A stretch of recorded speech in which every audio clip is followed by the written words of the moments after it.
Hello and welcome to the Tech in the Hood podcast. I'm your host, Ahmed Flex Omar. Tech in the Hood is a storytelling podcast that explores the past, present, and future of Chicago's cultural identity through conversations about community and technology. Each week, I reconnect with the friends and mentors who have shared this journey and spotlight new voices and innovators building the future of the Tech in the Hood.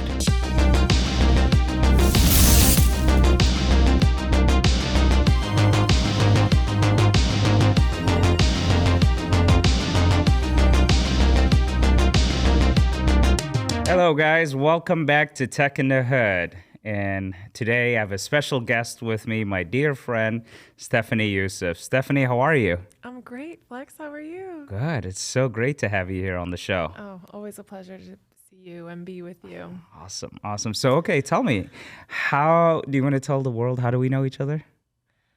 I don't even remember. I mean, we've been friends for so long. Yeah. We met a long time ago through a mutual friend. Well, for you, it's a childhood friend, right? My childhood friend. Yeah. Yep.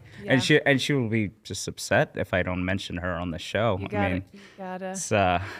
gotta give her the props. She's a good networker. Yeah, absolutely. But she is definitely the connection. I think it's been almost 10 years. Yeah. 2015 was when I moved to the city officially. Mm-hmm. So, and we kind of hit the ground running. Our friendship really took off right then and there. I think we had a lot of common interests, so that happened. Yeah, and one of them was non-for-profits and social enterprise, right? Yeah. You know, so you were there when I first started MALA, Muslim American Leadership Alliance, you know. So, but I never asked you this, you know, from your perspective, from your lens, like how did that, you know, look? Well, it was really cool because while it wasn't just an interest at the time, you were actually doing things. Like you were actually being actionable about the things that you were passionate about. And it was really cool to get like a first, a very close-up view, if you will, of you taking off. I mean, all of that organizing, the networking, it's a lot. And so it was really cool. So I think being able to witness it firsthand, I think had a lot to do with me eventually, and I know we'll get to it, but, you know, taking off with API and really kind of having that exposure in the beginning was so important, but it was really cool. And I think that you specifically have a knack for making these passion projects cool and shiny and funky and fun. Yeah. And so that was also really cool, you know, just being able to be passionate, high stakes stuff, but having a blast. Yeah, and I appreciate that, you know, so I'm always thinking of more ways to do impactful work, but also make it, you know, fun. And, you know, and if you can do it with your friends, why not, right? And we have a great group of, you know, friends, and everyone is passionate about the same thing. So it was just, you know, natural, you know, organic. And it was an interesting time because where the internet was with social media, right? You know, you can create a cause and, you know, if you're passionate about it, you put it out there in the world, you know, you'll find other people that are excited about it, you know. And at that time, when we launched MALA, we did the premiere for Malala's film. As you recall, you know, how could I forget? That was an incredible moment, and we did a lot of film screenings, right? Yeah. You know, so and so then moving.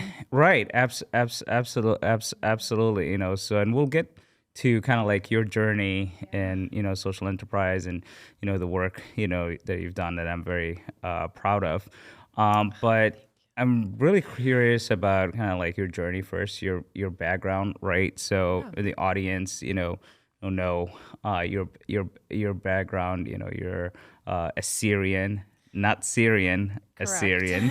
I'm Assyrian, correct? Yeah. So a little bit about me. So yes, I'm Assyrian, 100%. I'm from the northwest suburbs of Chicago, Arlington Heights. And I've been in Chicago. I've been in the Midwest really kind of most of my life. And the Assyrian stuff really took off in 2018. And I think what started off as just a couple retweets here and there, you know, a couple social media posts about things that just seemed like, you know, really fundamental like issues that needed to be at the forefront of what we were talking about, especially given the political landscape at that time, turned into like a seriously huge moving project, which was the Assyrian Policy Institute, founded by one of my best friends, Rain Hanna, and myself, and a few others. We've got a few OGs still on our team, but Sure. It really flourished. It really kind of came into fruition in a way that, I mean, you know, because you've been there, what first starts out as a Google Doc with some notes becomes a real website. And it's an MVP, the minimum viable product. right. And before you know it, you've got a Twitter page. Before you know it, you've got thousands of followers. Before you know it, you've got a blue check mark. And you're just like, how did we get here? But it's people who care about the same things who are having fun. Yeah. Quite frankly.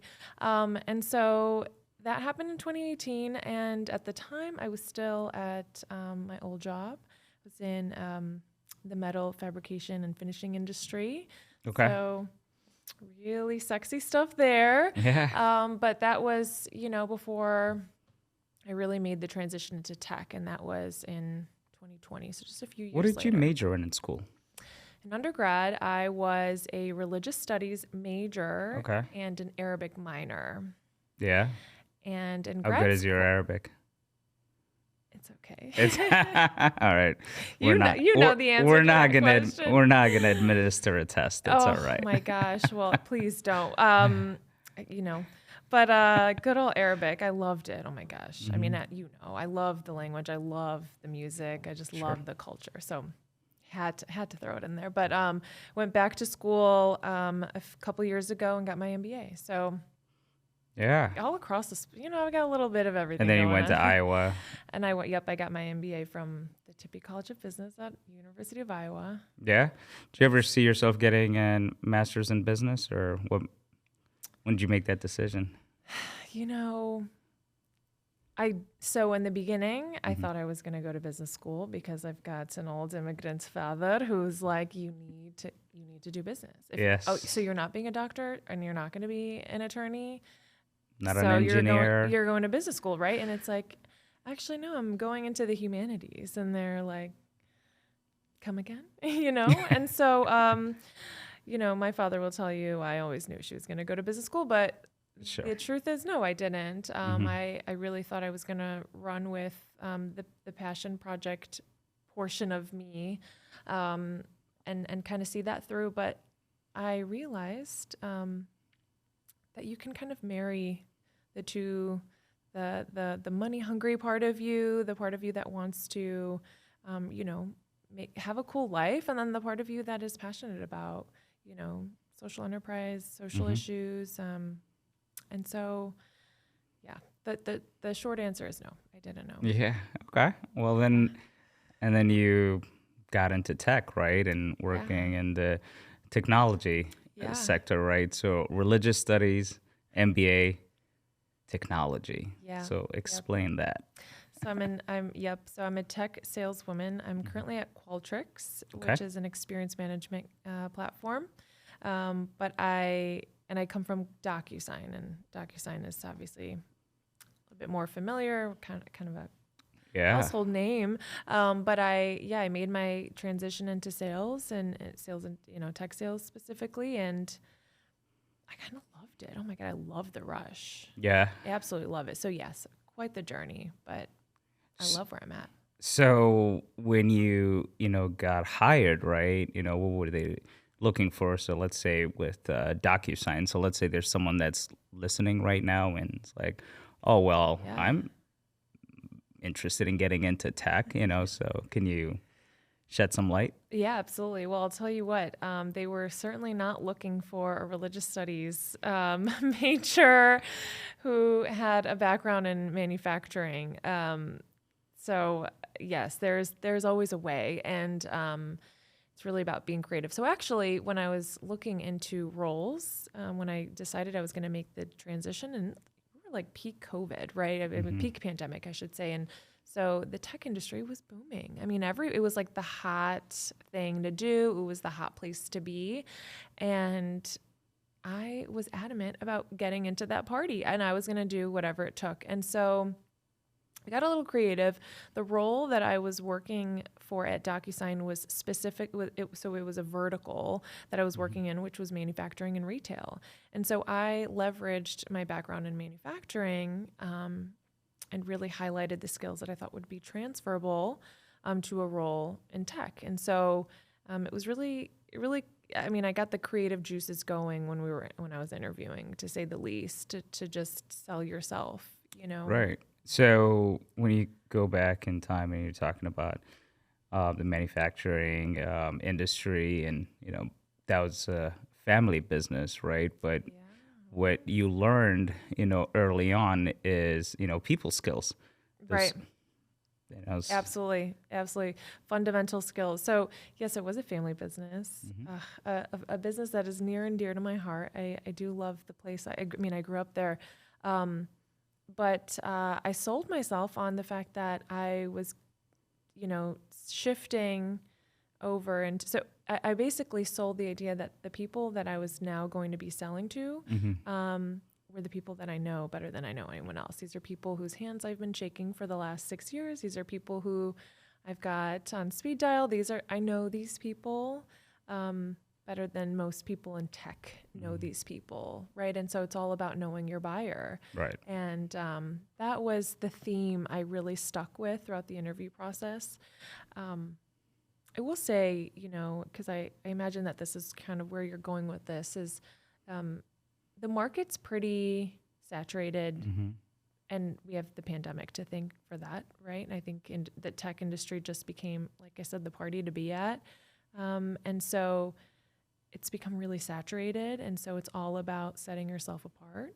And so knowing who you're competing against when you're interviewing, when you're applying, when you're selling yourself is key. And so I did a deep dive, and I needed to know who was selling technology and how was I different from them in a way that would make me special, in a way that would make me better, in a way that I could capitalize on, And so it was some of the manufacturing stuff. It was a lot of the nonprofit stuff I did on the side. Sure. Activism, I think, is so important, whether as a side hustle or a full-time gig. I do think that if you're not an activist now, take some time and think about what you're passionate about and try to do something about it. It could be healthcare. It could be student debt. It could be social issues. It could be whatever. It could be climate change. It could be whatever. But as long as you're putting in a little bit of time and effort into that cause, I think, one, it makes for a much more well-rounded person. Sure. But I think being in those spaces and working as an activist has helped me become a better communicator, develop some thick skin. Nothing like taking the mic for a Q&A with, a bunch of people in a room who are just looking to rip you apart. Nothing builds thick skin like an experience like that. And those are transferable skills that I think apply to the professional world, the tech world, whatever. So. Oh, absolutely. And you've also leveraged that for your work with the Assyrian Policy Institute, right? Is that right? Correct. And I saw a lot of growth, during the pandemic, which was a really, difficult time, so I saw you moderating and, putting together events, on Zoom, so did technology help at that time? Absolutely. Okay. Absolutely. I mean, what really helped was being adaptable. That, right? I mean, we had events planned, in-person events planned, and, logistics in the works for all these things, deposits paid for events. And then suddenly the rug is pulled up from beneath you, and you've got to adjust and adapt. And so we did that. But yes, I mean, without technology as a medium, I mean, we would have never seen that growth. I think it would have been a hiatus. I think it would have stopped Yeah. We would have, and as you know, it's really hard to pick back up once you've sort of lost that momentum. And so we really needed to pivot in a way that would keep us relevant, in a way that would keep people excited about us. Yeah. You know, we quickly realized it was a brand. And people wanted that brand. They wanted to wear it. They wanted to rock it on their laptops. And it was like, this is big. Like we didn't, and that was never part of the plan. But it was like, we need to keep this going. Sure. And where did the initial engagement come from? Was it from young people, from older people, or? Young people for sure. Yeah, a little bit of, I mean, a little bit of both. A little bit of both. With activism, I'll say this and then we can shift because I know that the whole point of this is not to talk about the API, although I can talk about it all day. Right. Activism is like a race, a relay, if you will, where you run your portion and then you got to pass the baton because it is tiring work. And so those who were activists in previous lives who had passed the baton and sort of moved on were like sort of coming out of retirement, if you will, and being like, wait, you guys are doing something really cool and something we've never seen before. And that was cool. Young people are easy to excite. I think the older crowd might be a little bit harder. And so seeing that was really cool, where it was like, we've got people from all across you know, the age spectrum here, and everyone's excited about us. So absolutely. I think what really fascinated the most is when COVID hit and pandemic was there, the amount of, you know, actually older folks that I was getting on my programs that all of a sudden, you know, were comfortable on Zoom and, you know, technologies that in the beginning are like, oh no, I'm not doing that. But they were the most excited about technology because they were most at risk, right? Yeah, absolutely. So that was interesting, and it just increased, you know, the rate of adoption for new technologies, right? You know, so now, let's shift a little. You've been in technology now for a couple of years, right? So what skills would you say you've gained that, you know, you didn't have before you joined? Yeah, well, the sales skills, I think, you know, come to mind first. I think I've really become a stronger saleswoman since entering this industry. There are a lot of players in the tech sector. There's a bunch of people.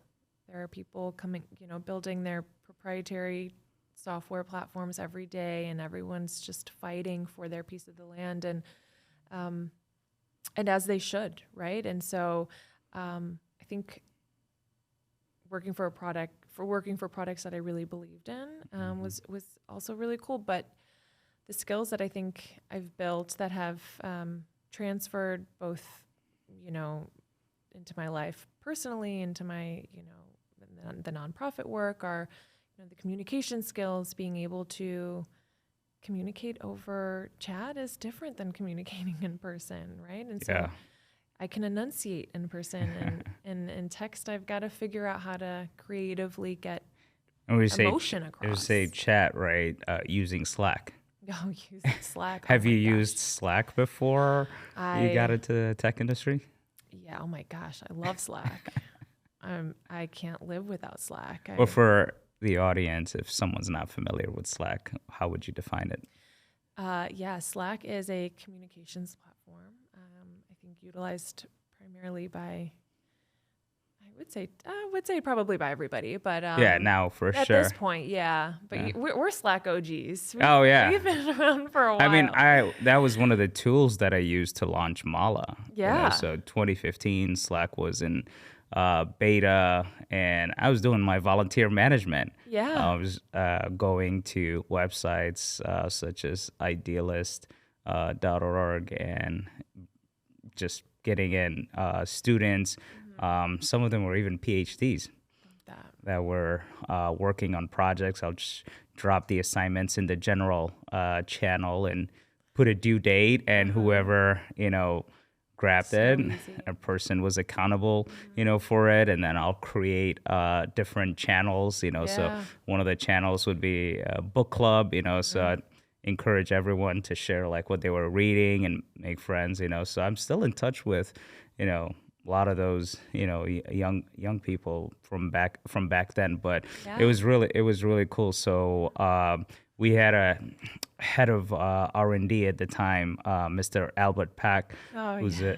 a software, developer extraordinaire, now works for JetBlue, would always reach out to me and say, "Hey, Flex, I got the new thing, for you." And I've been working with Al almost 20 years. I'm still working with Al. He built the Tech in the Hood website. Yeah, He he built built that. our website over at Booktel. Oh, oh wow, Remember?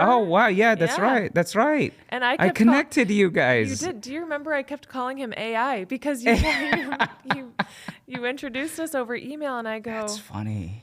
I totally forgot about that. I was like, is it Al? Is it AI? I swear I thought it was, anyway. Yeah, Al's great. Yeah, yeah. So, I mean, yeah, I've known him. I've known him forever. But even him, like I saw his journey go from photographer Oh, to yeah. graphic designer to front end developer to learning about back end to becoming a full stack developer. I mean, Yeah. but he's always adding to his toolkit, and him and I are always like doing things and looking for ways to like getting to hackathons. That's how you keep your skills sharp. So Yeah. I don't code anymore and all that. Well, I'll do it for fun, just to learn a new language. But Yeah. I learned a long time ago that that's not my strong suit. strong suit. My personality. I Yeah. can't sit in front of a computer for hours and hours and hours. I'm a people's person. Totally. I got to get up and walk around and talk to people. But Yeah. it's important for me to understand the fundamentals, and it's important for me to also review review code if I need to. So Yeah. that being said, Al has just been incredible human being, because with all the R&D stuff that we were doing with Mala, it got us to conferences where we were doing panel discussions on how we can introduce diversity, equity, and inclusion, right? Using technology, and then also some of our early donors to Mala were fintech, companies, and at the time people didn't even know what fintech companies. Actually, sometimes now I ask people about fintech companies since they still don't have an idea. Yeah. But everyone knows PayPal, Right. right? People know the Cash App, but Right. fintech. And so for me, that was a missed opportunity to a lot of young people that I was mentoring, right? Why can't you see yourself, getting into these new industries, new jobs, of the future, right? And now we're in this whole era of Web3, and people are like, oh, what is that, and how do I even get into that? And it's not easy to answer those questions, but the short answer is take a class, join a hackathon, join a group on LinkedIn, listen to the podcast, obviously listen to this podcast. Obvious. Yeah. And so for me, I want to introduce, the jobs of the future. So I'm building a new edtech tool called FlexTech AI Academy. And basically people can get certified through my site and learn more about, how they can get, skilled or upskilled for the jobs of the future, and, VR, AR, mixed reality, so have you dabbled in VR yet? I have. Okay. Oh my gosh. Oh, tell me about that. So we had a VR experience at our last conference. Oh, okay. And it was wild. I mean, it is so realistic. So and I wish I could remember the name. Did you of use the a device? organization. Yes. Okay. That put it together, but essentially they had created this virtual experience of what was happening in the Sinjar region of Iraq. You know, what the Yazidis were sort of facing. It was heartbreaking, to say the least. But I'll never forget. I like took the VR glasses off, and I had to like wipe off the tears because it was so moving. It was so real. Yeah. So you felt like you were almost there. Absolutely. Yeah. I couldn't take another step because I thought I was going to fall off, like, you know, the ledge that I was standing on. And it was so incredible, but it is so wild. It is still mind boggling that we're able to create an experience like that. Yeah. The fact that we have the technology to make you feel like you are somewhere completely different. Genuinely make you feel like you were somewhere completely different by putting on a set of goggles. Insane. Absolutely. And for me, I'm always big on, you know, bringing people together, right? Yeah. You know, people from different, you know, cultures and backgrounds. And that goes back to, you know, my childhood in Abu Dhabi and being around, you know, so many different, you know, nationalities. I wanted to replicate that experience, you know, in Chicago. Now we have an opportunity to get people to travel without traveling, you know. So, right. Especially, I mean, in situations like that, I mean, you know, back to the social enterprise thing and you know, the nonprofit world, it was like, how do we get people to understand how serious this is? How do we, you know, and it's like, you can only send so many emails, you can only send so many articles, you can only put together so many reports, you can only interview so many people. It was VR, right? It's okay. Well, now you have an opportunity to experience firsthand what these people went through, what these women went through, and then make a decision on how you feel about it, right? Because when you're so far removed from something, it's hard to have an opinion. And now suddenly you're able to really have, you know, something to say. I mean, as human beings, we form a lot of our opinions based on lived experiences, right? You know, so put on those VR goggles, you know, get an opportunity to put yourself in somebody's shoes, right? So it's really incredible. And, you know, for me, I recently had a meeting on the West Side Health Authority, not-for-profit that I worked for when I first came to America, and I was showing them, you know, all the work that I'm doing in tech and so on. They absolutely loved it. And some of the things we talked about is, what if we created a VR, you know, experience, you know, for people to reimagine a new West Side, you know, and also the community to see the West Side in a different light. And in that VR experience, we also have monuments, and we, you know, celebrate all the people that have done, you know, great work. And, you know, it's exciting for me because a non-for-profit next year is opening up a new center. That's a $40 million building. And I get to go back there and do some really cool stuff with the kids and do some virtual reality, you know, stuff. And so cool. Working with a company named Spatial.io as well. And, you know, those guys are great. And their technology is really, you know, advanced, you know, so I can really design those experiences, you know, and give that, you know, cultural experience and also that, you know, diverse experience. And it's just a new way of telling stories, right? You know, as human beings, you know, we started the campfire, right? Telling stories, you know, so now we're just telling stories, you know, in a different medium, and VR just gives us, you know, a new opportunity to continue on that journey. But then also, you know, remote work, right?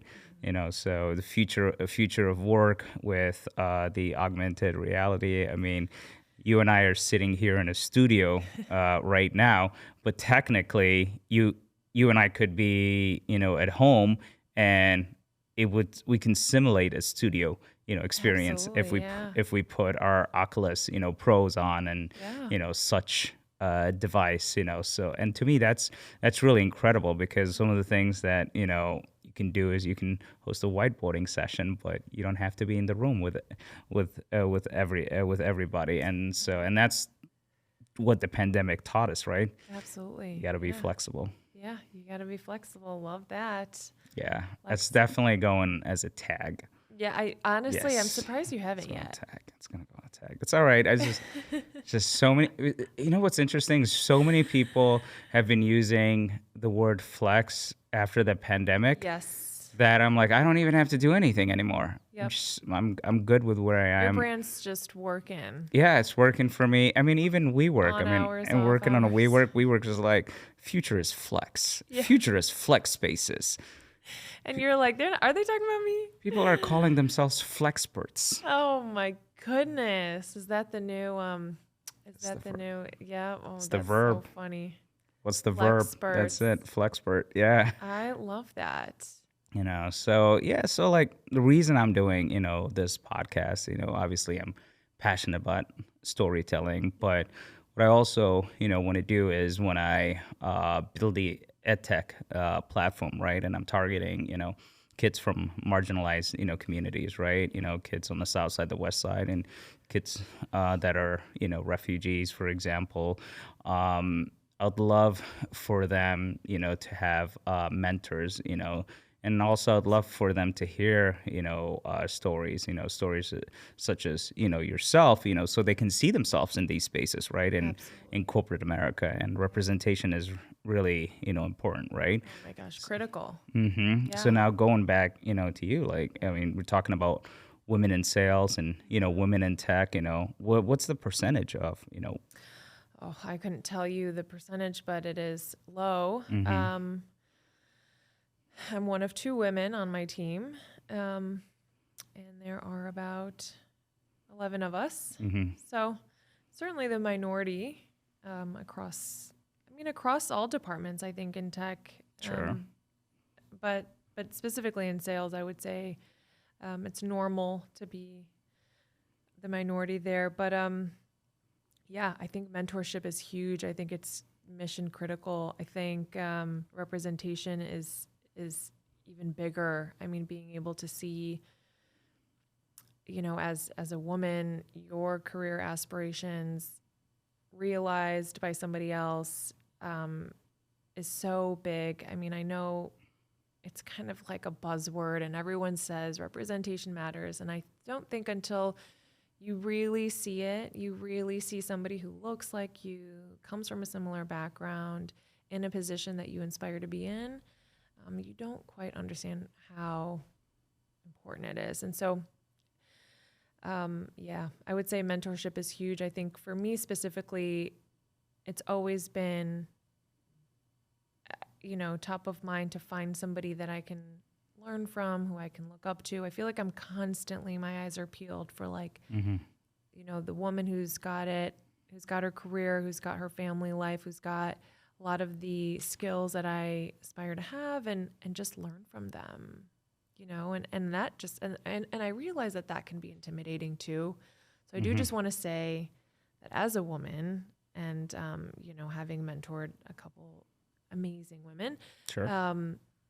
the ask is it is such an honor. Mm-hmm. It is like, I can't even explain how good it feels to be asked by somebody, hey, can we have like a regular scheduled lunch once a month, 30 minutes? Mm-hmm. It's an honor. Most women are more than willing to step in, and all it really takes is just building up the confidence to ask. And so I do it all the time. I've got a couple mentors that I, glean from and lean on in tough times and times when I just need a little bit of guidance, who have similar career paths. Some don't have similar career paths, but I do think that shaping is so important. Absolutely. Is there something that needs to change at the top, to encourage more women or young women to join the technology, sector? I mean, let's call it what it is. It's male dominated, sure. Right? So what do you do, right? So. Yeah, I would say more women in the C-suite. That needs to change. Mm-hmm. We've got a lot of women having retired and stepped down from some Fortune 500 companies. Was it Susan Wojcicki from YouTube most recently? I might be pronouncing that wrong. It's all right. Sheryl Sandberg,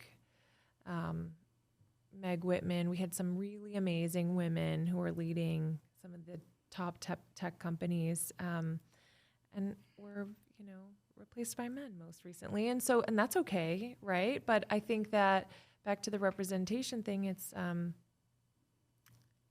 wouldn't say it's like starting from square one, but it would have been nice to see, maybe a little bit of a replacement, or just seeing, again, more women in those positions of power. Yeah. What about Middle Eastern women? That's a good question. Yeah. That's actually a really good question. I wonder how many women of Middle Eastern background are in tech. It's something I'll look into. But but there are so many amazing Middle Eastern women to look up to that aren't just in the tech sector. Right. And Absolutely. And so what would be kind of like your guidance, right? What would be your advice, to young women, that are in college, right now, that maybe are undecided, or even, graduated, with another, degree, that have an interest in tech, but they don't know anyone, in the technology sector, right? So I mentor a lot of first gen, kids at Loyola, right? And they don't have an uncle or an aunt, necessarily that, work in corporate America. So when I'm able to talk to them about, kind of like the opportunities, I can see, their eyes, light up, and they're just little sponges, and like yes, absorb it. Sponge is a good word. Yeah, yes. All of it. Absolutely. So what is your advice to them? I'm going to piggyback off the sponge thing and say, well, one, find a mentor. Find someone who's done what you're trying to do, and talk to them and ask them for advice, for help, for questions, or just kick it with them.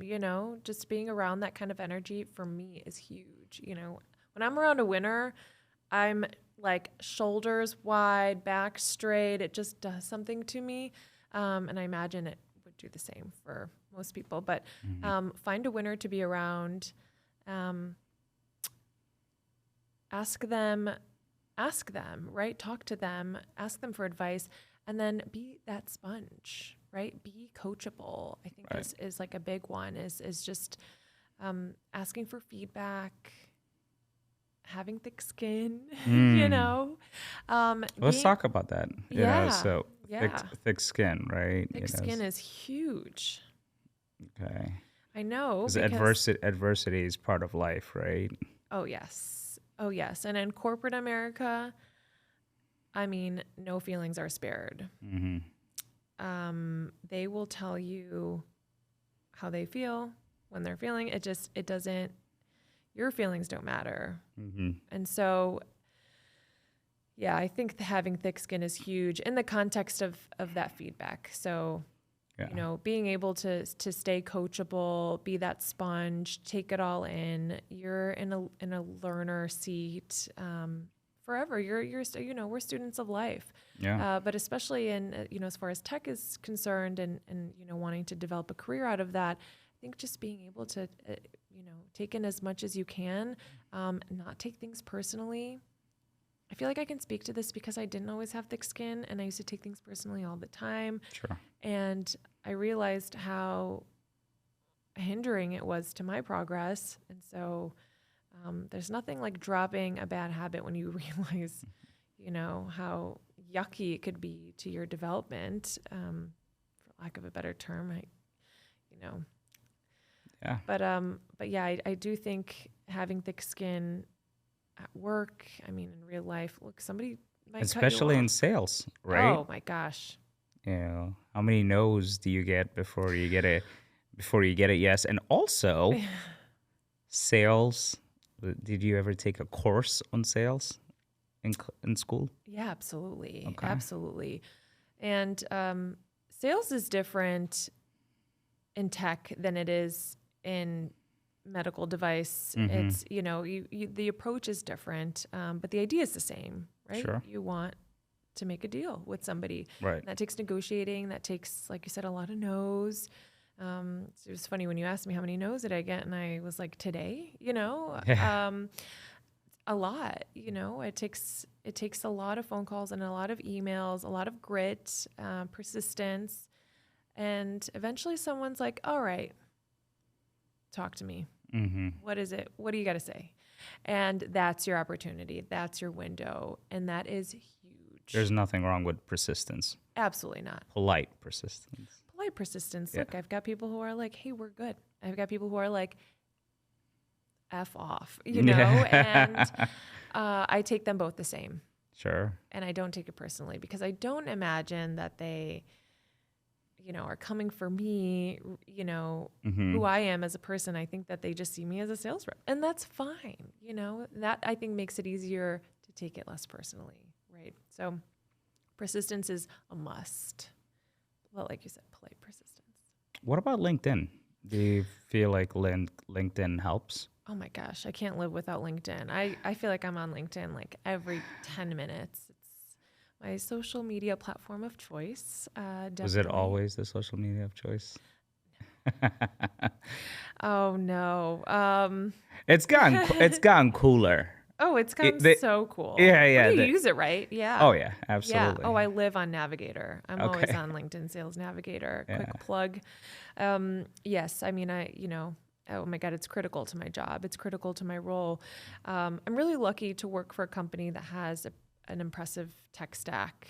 The resources to do your job are huge. And, and that's another thing is like, if you're looking to go into this, into tech as a career, you can be picky back, and you get to decide who you want to work for and, what you're okay with. And so there's so many companies, right? So many companies. People are usually just familiar with the Facebooks or the Amazons and so on, right?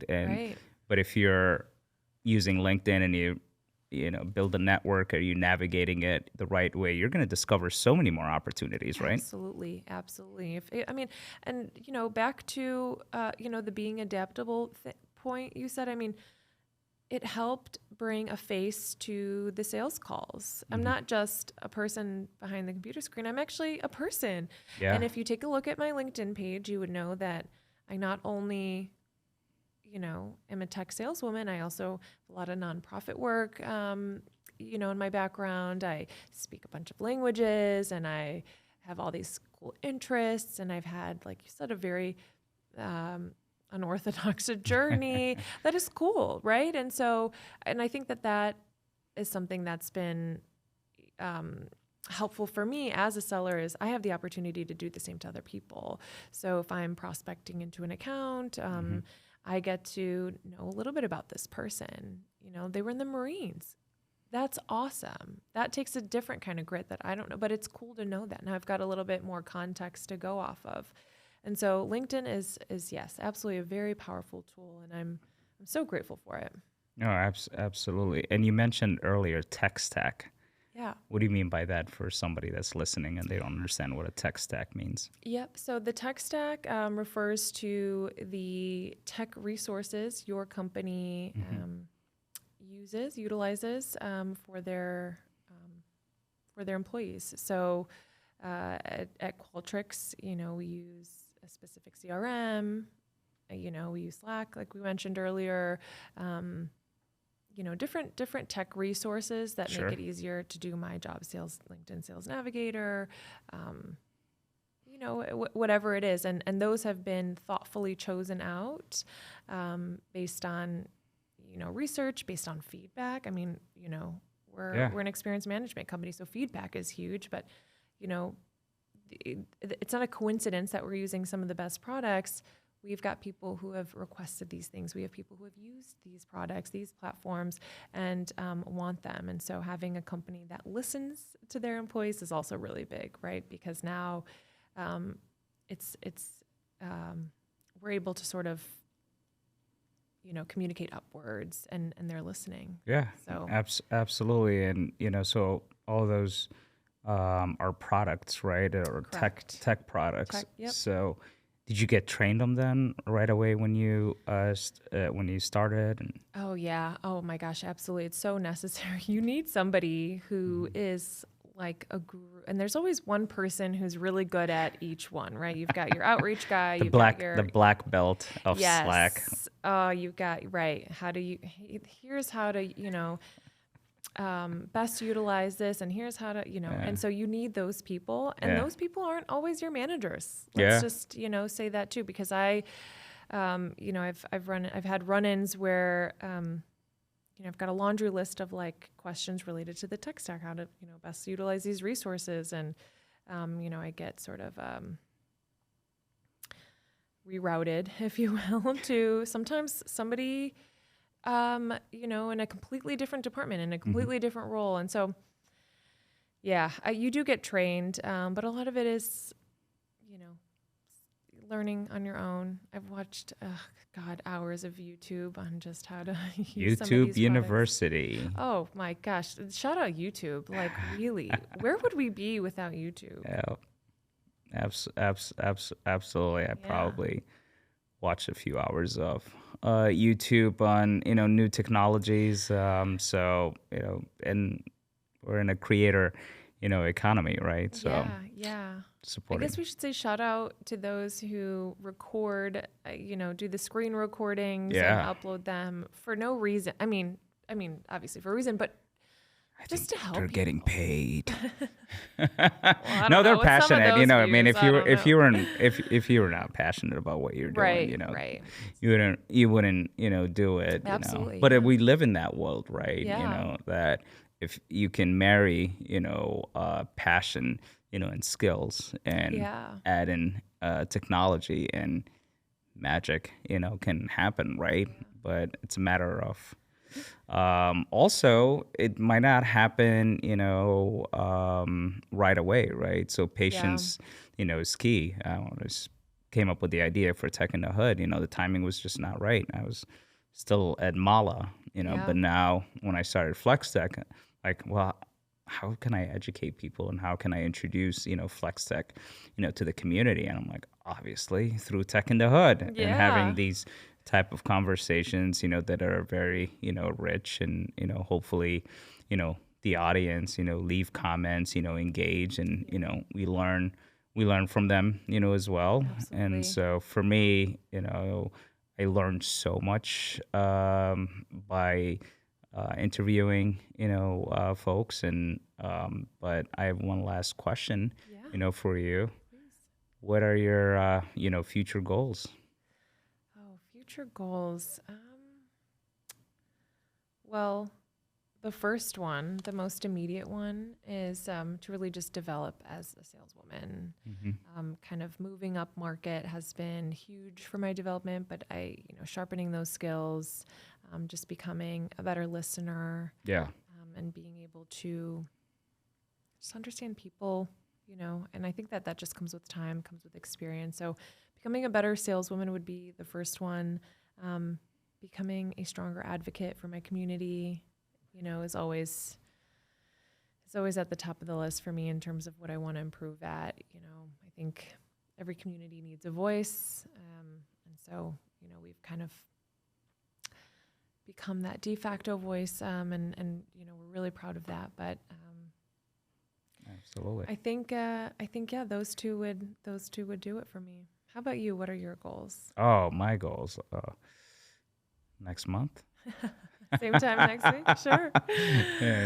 I'm always creating. I'm a creative person, and my goal is to build a company. Right, it's a new startup with FlexTech AI, and also really get people excited about the jobs of the future, and also show folks that, hey, you too can be in that seat. And that's what really excites me, So even though I'm in the for-profit, world, I'm more operating, as a B Corp. I'm not certified as a B Corp, but I do hope to get a B Corp, certification. And I just want, to have that impact in the community, right?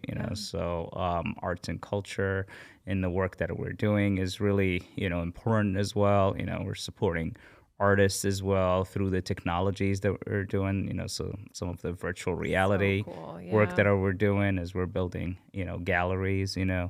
in the metaverse. And so yeah, so it's all exciting, Yeah. stuff, and it's really, living the dream. And also I've had an opportunity recently to go back home and go back to, Africa, Somaliland for the first time. So that was really, cool for me, and just seeing the opportunities Yeah. over there, and the knowledge that I've attained, here, the network that I've built here, I can deploy it anywhere, right? Yeah. And now with where technology is, you can build very, very, quickly, right? Yeah. So yeah, I guess future goal is open up offices in Africa, in Europe and Abu Dhabi, for Mhm. sure, because that's home as well, Yeah. but also, on the west side of, Chicago, because that's where my journey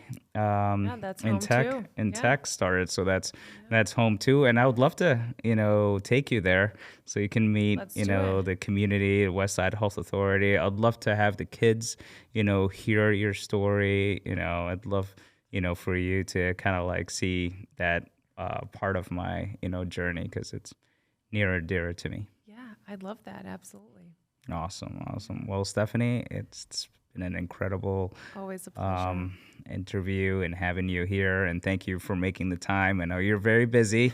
You got sales, and you got money to make, so, but I do appreciate you coming down here. And yeah, I'm looking forward to, continuing, obviously, our friendship, but also working together on really cool stuff that impact the community. Absolutely. I'm excited too. Awesome. Thank you.